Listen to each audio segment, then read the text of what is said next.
அன்பானவர்களுக்கு வணக்கம். நம்ம சின்ன மருமகள் சீரியலில் அழகரும் மீனாட்சியும் பிறந்து 30 நாள் கழிஞ்சு பெரியமந்த கோவிலுக்கு குடும்பத்தோடு போகிறாங்க. இங்கே வச்சு பெரியமந்த ஒரு பெரிய உண்மையை குடும்பத்து முன்னாடி வெளியே கொண்டு வருது. கோவிலில் வச்சு அவ்வளோ பெரிய தண்டனைக்கு அப்புறம்தான் இந்த உண்மை வெளியே வந்து குற்றவாளிக்கு பெரிய தண்டனையை சாமியே கொடுக்குது. அப்படி பெரியமந்த கோவிலில் யார் எப்படி உண்மையை வெளியே கொண்டு வந்தாங்க தெரிஞ்சுக்கிறதுக்கு முன்னாடி இந்த வீடியோக்கு ஒரு லைக் போட்டுக்கோங்க. ஸோ பார்த்தீங்கன்னா சேது வீட்லேயும் சரி தமிழ் வீட்லேயும் சரி அழகரும் மீனாட்சியும் பிறந்து 30 நாள் ஆயிடுச்சு. அதனால் நாளைக்கு பெரியமந்த கோவிலுக்கு போய் சாமி தரிசனம் பண்ணிட்டு வரணும் அப்படின்னு சொல்லி நல்ல நேரம் பார்க்குறாங்க. 2 குடும்பத்துலேயும் 10:30 மணிக்கு மேலே கோவிலுக்கு போகணும் அப்படின்னு முடிவு பண்ணுறாங்க. இன்னொரு பக்கம் பார்த்தீங்கன்னா இந்த ஈஸ்வரி ஐசு உனக்கும் சேதுவுக்கும் இன்னையோட கல்யாணம் ஆகி 30 நாள் அனிவர்சரி கங்க்ராட்ஸ் அப்படின்னு சொல்லி வாழ்த்து சொல்கிறாங்க. எல்லாருக்குமே இப்போ தான் ஞாபகம் வருது, ஓ குழந்தை பிறந்த அன்னைக்கு தான் சேதுவுக்கும் ஐஸுக்கும் கல்யாணம் ஆயிடுச்சுல அப்படின்னு ஐஸு சேதுவுக்கும் சேது ஐஸுக்கும் வாழ்த்து சொல்லிக்கிறாங்க. அடுத்த நாள் ஒருத்தருக்கு ஒருத்தர் பெரியமந்த கோவிலுக்கு தான் வரோம் அப்படின்னு தெரியாமல் சேது குடும்பத்துலேயும் தமிழ் குடும்பத்துலேயும் ஒரே நேரத்தில் பெரியமந்த கோவிலுக்கும் வராங்க. சாமி தரிசனம் முடிஞ்சு கற்பூர ஆராத்தி காட்டுறப்போ ராஜாங்க ஐயாவுக்கு சாமியோட அருள் வந்துடுது. ஏய், என் பையன் பக்கத்தில் நிற்கிறதுக்கு உனக்கு தகுதியே இல்லை, நீ எதுக்கு என் பையன் பக்கத்தில் நிற்கிறா அப்படின்னு சொல்லி இந்த ஐஸ்வர்யாவை பார்த்து ராஜாங்க ஐயா கேட்குறாரு. என்ன சாமி சொல்கிறீங்க, இவங்க 2 பேருக்கும் கல்யாணம் ஆகி 30 நாள் ஆயிடுச்சு. சேதுவும் ஐஸ்வர்யாவும் புருஷன் பொண்டாட்டி பக்கத்தில் புருஷன் நிற்கிறதும் புருஷன் பக்கத்தில் பொண்டாட்டி நிற்கிறதும் தப்பு இல்லையே அப்படின்னு இந்த ஈஸ்வரி ராஜாங்க ஐயா அருள் வந்து ஆடிக்கிட்டு இருக்கும்போது கேட்குறாங்க. ஆனால் பெரியமந்த சாமி யார் சொன்னது, இந்த பொண்ணுக்கும் இந்த பையனுக்கும் கல்யாணமே நடக்கலை, 2 பேருக்கும் கல்யாணம் நடக்கணும்னு எந்த சாமியும் முடிச்சு போடவே இல்லை, 2 பேரும் சேர்ந்து நிற்கவே கூடாது, தள்ளி நில்லுங்க அப்படின்னு பிரித்து வைக்க ஈஸ்வரி 2 பேருக்கும் கல்யாணம் ஆகி 30 நாள் ஆயிடுச்சுன்னு சொல்கிறேன், நீங்கள் என்ன தனித்தனியாக நிற்க வைக்கிறீங்க அப்படின்னு சொல்ல, இப்போ நம்ம சேது பார்த்திங்கன்னா எங்கள் 2 பேருக்கும் கல்யாணம் ஆனது உண்மை தான், ஆனால் 2 பேரும் இன்னும் கணவன் மனைவியாக வாழ ஆரம்பிக்கலை அப்படின்னு சொல்கிறாரு. சாமி சொல்லுது, உங்கள் 2 பேருக்கும் கல்யாணமே நடக்கலை அப்படின்னு சொல்லிக்கிட்டு இருக்க, நீ அவள் கழுத்தில் தாலியை கட்டினது உண்மை இல்லை அப்படின்னு சொல்லிக்கிட்டு இருக்க, நீ என்னன்னா கணவன் மனைவியாக வாழன்னு சொல்லிக்கிட்டு இருக்க, தள்ளி நில்லுங்க அப்படின்னு சொல்லி இந்த ஐஸ்வர்யாவை சாமி மிரட்டுது. இந்த ஐஸ்வர்யா கண்ணிலேருந்து கண்ணீர் பொடப்படப்படான்னு கொட்டுது. மாமா ஆண்டி என்ன இப்படி சொல்கிறாங்க, நான் என் மாமா விட்டு பிரியவே மாட்டேன் அப்படின்னு இந்த ஐஸ்வர்யா பார்த்திங்கன்னா சேதுவோட கையை பிடிக்க, ஐசு கோவிலில் வச்சு என்ன இது பேசிக்கிட்டு இருக்கோம்ல அப்படின்னு சேது சொல்லிக்கிட்டே, சாமி நீங்கள் சொல்கிறதெல்லாம் சரிதான், நாங்கள் இன்னும் கணவன் மனைவியாக தான் வாழ ஆரம்பிக்கலை, கல்யாணம் நடந்துருச்சு, கல்யாணம் நடந்த அதே அன்னைக்கு தான் தமிழுக்கு அழகரும் மீனாட்சியும் பிறந்தாங்க, நானும் தமிழும் பிரிஞ்சதென்மோ உண்மைதான், ஆனால் இப்போ அழகர் என்கிட்டையும் மீனாட்சி தமிழ்கிட்டையும் இருக்காங்க, அவங்களுக்கும் 30 முடிஞ்சதுனால தான் சாமியை கோயிலுக்கு கூட்டிகிட்டு வந்திருக்கோம் அப்படின்னு சேது சொல்கிறாரு. இந்த 2 பிள்ளைங்களும் பிரிஞ்சிருக்கிறதுக்கு அவசியமே இல்லை, தாயிட்ட ஒரு பிள்ளையும் தகப்பன்ட்ட ஒரு பிள்ளையும் இருக்கிறதுக்கு எந்த ஒரு சாத்தியக்கூறுமே இல்லை, 2 பிள்ளைங்களும் ஒன்றா இருக்கிறதுக்கான நாள் நெருங்கிக்கிட்டு இருக்கு, முதல்ல அவளை தனியாக வை, உன் பிள்ளைங்க 2 பேரையும் ஒன்றா சேர்க்கறதுக்கான நாள் நெருங்கிடுச்சு, அந்தக்கான நாளையும் நான் உனக்கு காமிச்சு கொடுக்குறேன் அப்படின்னு சொல்லி சாமி சொல்லுது. என்ன சாமி சொல்கிறீங்க, எனக்கும் ஐஸுக்கும் கல்யாணம் நடந்துருச்சு, மறுபடியும் 2 பிள்ளைங்களும் ஒரே இடத்துல இருக்கோம் அப்படின்னா என் பிள்ளைங்களை என்னால் பிரிஞ்சு இருக்க முடியாது அப்படின்னு சேது சொல்கிறாரு. நான் சொல்லலையே, உன் பிள்ளைங்க அவங்க அப்பா அம்மாவோட சந்தோஷமாக இருக்கிறதுக்கான நாள் கூடி வந்துருச்சு அப்படின்னு சொல்லி சாமி சொல்கிறாங்க. அம்மாச்சிக்கு ரொம்ப சந்தோஷம், நான் தான் சொன்னேனாடா 2 பேரும் ஒன்றா இருக்கிறதுக்காக தான் வாழ்க்கையே இருக்குது, நீ எவ்வளையோ ஒருத்தைய கல்யாணம் பண்ணி கூப்பிட்டு வந்துட்டா நீ எப்படி அவளோட வாழ முடியும், நீயும் தமிழும் தான் வாழணும்னு சாமியே சொல்லுது, 2 பிள்ளைங்களை பிரித்து வச்சுக்கிட்டு நீ ஒரு பக்கம் அவ பக்கம் இருந்தீங்கல்ல, இப்போ பதில் சொல்லுங்கடா அப்படின்னு சொல்லி அம்மாச்சி மனசுக்குள்ளேயே சேதுவை பற்றி சொல்லிக்கிட்டு இருக்காங்க. இன்னொரு பக்கம் தமிழ் சாமிக்கிட்ட போய் நானும் இவரும் ஒன்று சேர்றதுக்கு எந்த ஒரு வாய்ப்புமே இல்லை, என் பிள்ளைங்க 2 பேரும் ஒன்றா இருக்கணும்னா என்கிட்டே இருக்கட்டும், நான் அவர் வீட்டில் போய் இருக்கிறதோ அவர் என் கூட ஒன்றா சேர்ந்து குழந்தைங்களோட இருக்கிறதுக்கான வாய்ப்பே இல்லை அப்படின்னு சொல்லி நம்ம தமிழ் சொல்கிறாங்க. என்ன இருந்தாலும் நான் எழுதின தலையெழுத்தை மாற்றவே முடியாது, நீ அவனோட தான் வாழ போகிற அப்படின்னு சொல்ல, அப்போ நான் சாமி அப்படின்னு ஐஸ்வர்யா கேட்குறாங்க. நான் தான் சொல்கிறேனே, நீ அவனுக்கு மனைவி ஆகிறதுக்கு எந்த ஒரு சாத்தியக்கூறுமே இல்லை, நீ வேணா அவர் வீட்டில் இருக்கலாம், ஆனால் நீ அவன் பொண்டாட்டியே கிடையாது அப்படின்னு மறுபடியும் சாமி சொல்ல, நான் தான் அவர் பொண்டாட்டி, அதை நிரூபிக்கிறதுக்கு நான் என்ன செய்யணும், இதா அவர் கழுத்தில் கட்டின தாலி அப்படின்னு சொல்ல, இந்த தாலி உன் கழுத்தில் கட்டினது சேது இல்லை அப்படின்னு சொல்லி சாமி சொல்கிறாங்க. என்ன சொல்கிறீங்க? என் கழுத்தில் தாலி கட்டினது சேது தான், இவர் தான் என்னோடய புருஷன் அப்படின்னு சொல்லி இந்த ஐஸ்வர்யா அழுக. இந்த சாமி உங்களுக்கு உண்மையை வெளியே கொண்டு வந்து காட்டுறேன். இன்றைக்கி நைட்டு 2 குடும்பமும் இந்த கோயிலில் தான் தங்கணும். உண்மை தானாக வெளியே வரும். உண்மையை இவன் வெளியே கொண்டு வருவான் அப்படின்னு சொல்லி சாமி சொல்லிட்டு மலை ஏறிடுது. இன்னொரு பக்கம் பார்த்திங்கன்னா இந்த ஈஸ்வரியும் சித்ராவும், அம்மா என்னம்மா இப்படி சொல்லிக்கிட்டு இருக்கு, உண்மை எப்படி வெளியே வரப்போகுது? நம்ம சொன்னாலொழிய வெளியே வர்றதுக்கு வாய்ப்பே இல்லையே, இவங்க வெளியே கொண்டு வந்துட்டாலும் அப்படின்னு சொல்லி ஈஸ்வரியும் சித்ராவும் ரொம்ப மலப்பாக பேசிக்கிட்டு இருக்காங்க. இன்னொரு பக்கம், நான் இவரோட சேர்றதுக்கு எந்த ஒரு வாய்ப்பே இல்லை, என்ன வீட்டை விட்டு விரட்டினவங்க, பொய்ப்பள்ளி போட்டு விரட்டினவங்க, இவங்க குடும்பத்தில் நான் ஒன்று சேர்ந்து வாழ்வேன்னு எப்படி சாமி சொல்லலாம் அப்படின்னு ஒரு பக்கம் தமிழும், இன்னொரு பக்கம் எங்கள் அப்பா ஜெயிலுக்கு போகிறதுக்கு காரணமாக இருந்தவ தமிழ், இவளோட நான் சேர்ந்து வாழணுமா, எனக்கு தான் ஐஸ்வர்யாவுக்கு தான் நான் அப்படின்னு முடிவாயிடுச்சு, கல்யாணமே பண்ணிட்டேன், ஆனால் இந்த கல்யாணத்தை பொய்ன்னு இப்படி சாமியே சொல்லுதே, என்ன இதெல்லாம் அப்படின்னு சொல்லி சேது ஒரு பக்கம் புலம்பிக்கிட்டு இருக்காரு. அன்னைக்கு நைட் ஆயிடுது. 2 குடும்பமும் ஒவ்வொரு பக்கம் படுத்திருக்காங்க.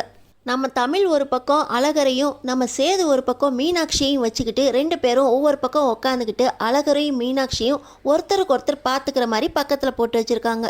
இன்னொரு பக்கம் ஈஸ்வரியும் சித்ராவும், இன்றைக்கி நைட்டு ஒரு நாள் தாண்டிட்டோம்னா போதும், ஐஸ்வர்யா தான் சேது பொண்டாட்டின்னு சாமிக்கே அங்கே சொல்லிடும். ஆனால் நைட்டு தூங்க சொல்கிறதுக்கு என்ன காரணமாக இருக்கும் அப்படின்னு அவங்க ஒரு பக்கம் பேசிக்கிட்டு இருக்கும்போது இன்னொரு பக்கம் எல்லாருமே ஒரு பக்கம் தூங்கிடுறாங்க.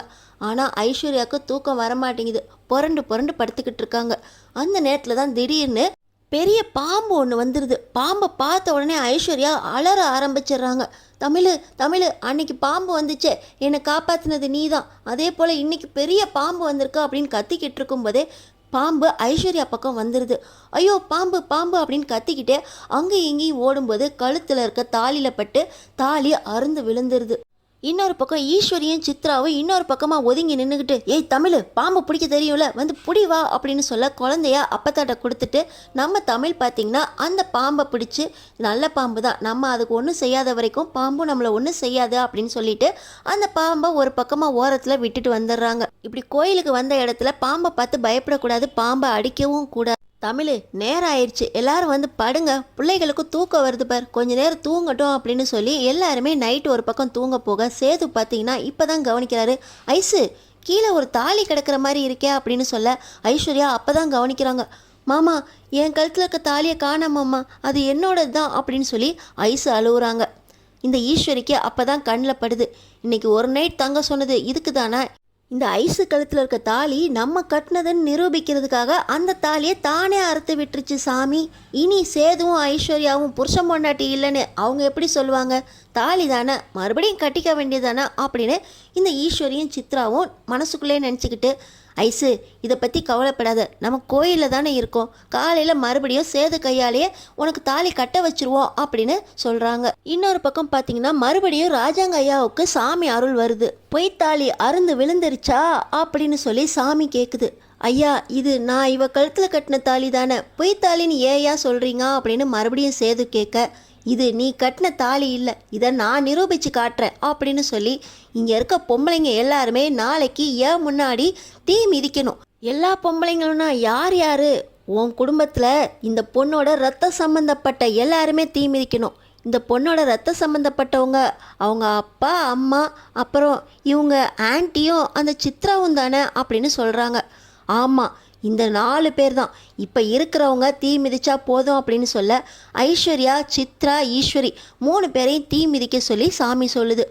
எங்களாலாம் பூவெல்லாம் மிதிக்க முடியாது அப்படின்னு சொல்லி ஈஸ்வரியும் சித்ராவும் நழுவ, இந்த உண்மை வெளியே வரணும்னா இந்த பொண்ணு ரத்தம் சம்மந்தப்பட்டவங்க எல்லாருமே தீ மிதிச்சே ஆகணும் அப்படின்னு சாமி சொல்லிட்டு மலையேற பார்த்தீங்கன்னா சேதுவும், சின்னம்மா கோவிலுக்கு வந்திருக்கோம், வந்த இடத்துல இவ்வளோ பெரிய இன்சிடெண்ட் நடந்துருச்சு, இதுக்கு மேலே அமைதியாக இருக்க முடியாது, ஐஸ்வர்யாவுக்காக நீங்கள் தீ மிதிச்சு தான் ஆகணும் அப்படின்னு நம்ம சேதுவும் சொல்ல, நாங்கள் எதுக்கு தீ மிதிக்கணும், அவள் கழுத்தில் மறுபடியும் தாலியை கட்டிட்டு வீட்டுக்கு கிளம்ப வேண்டியதானா அப்படின்னு ஈஸ்வரி சொல்கிறாங்க. ஆனால் ராஜாங்க ஐயா என்ன நடந்துச்சுன்னு எல்லாத்தையும் தெரிஞ்சுக்கிட்டு, தீ மிதிக்கணும் ஈஸ்வரி, நீ ஏற்கனவே தப்பு பண்ணி குழந்தைய பிரிச்சில, அதுக்கு ஒரு தண்டனையாக நினச்சி தீயை மிதி அப்படின்னு சொல்லி ராஜாங்க சொன்ன உடனே இந்த ஈஸ்வரியும் சித்ராவும் பிளான் போடுறாங்க. தீ தானே, காலில் வாழை மட்டையை கட்டிக்கிட்டு நம்ம தீ மிதிப்போம், அதுக்கப்புறம் வெளியே வந்ததுக்கப்புறம் யாருக்கும் தெரியாமல் அதை அவுத்துக்கலாம் அப்படின்னு பிளான் போடுறாங்க.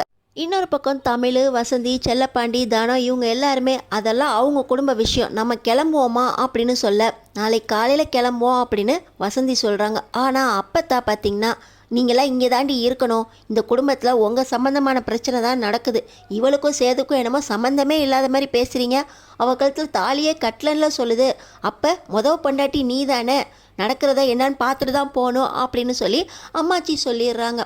நம்ம தமிழும் இருக்கிறக்கு மனசே இல்லாமல் சரி இருப்போம், இன்னைக்கு ஒரு நாள் தான் அப்படின்னு சொல்லிடுறாங்க.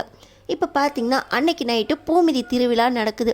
ஊர் கூடி ஒவ்வொருத்தரும் திருவிழாவில் கலந்துக்கிட்டு இருக்கும்போது ஈஸ்வரியும் சித்ராவும் சாமி சொன்னபடி அவங்க தீ மிதிக்கிறதுக்கு ரெடி ஆகுறாங்க. அவங்க கழுத்தில் வாழை மட்டை கட்டியிருக்கிறத யாருமே பார்க்கல.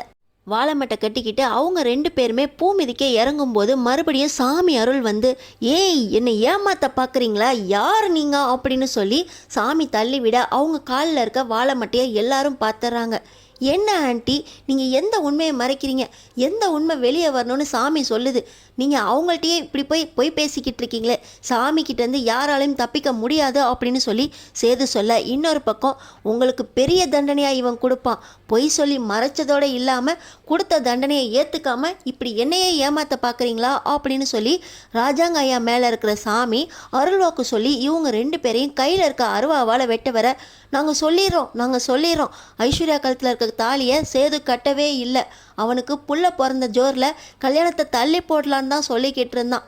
ஆனால் எல்லாரும் வற்புறுத்தி கல்யாணம் நிற்கக்கூடாது அப்படின்னு அழுததுனால ஐஸ்வர்யாவும் எனக்கு இப்போ கல்யாணம் நடக்கணும், இல்லாட்டி நான் தற்கொலை பண்ணிக்குவேன் அப்படின்னு ரொம்பவே அழுதுகிட்டு இருந்ததுனால சேதுவை எல்லாருமே சமாளித்து மணமேடையில் உட்கார வச்சாங்க.